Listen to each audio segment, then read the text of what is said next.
Hi, my name is Charles Johnson. I've been here at Cy-Fair for 12 years. I've started as a bus driver, and over the last 12 years, I've been elevated to the Area Director of West Green Transportation Center.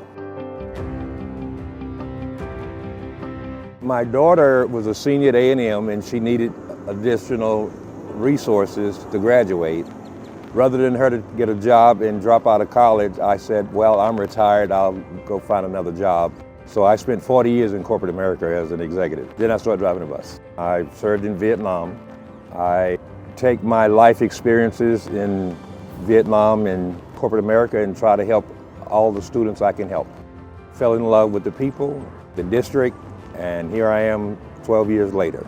I enjoy what I do. Matter of fact, I love what I do. And I love the kids. I have a very good staff, and I enjoy coming to work every day. I think that Cy-Fair is one of the best school districts in the state of Texas for its leadership, for its development and growth of its people. And I love growing and investing in people.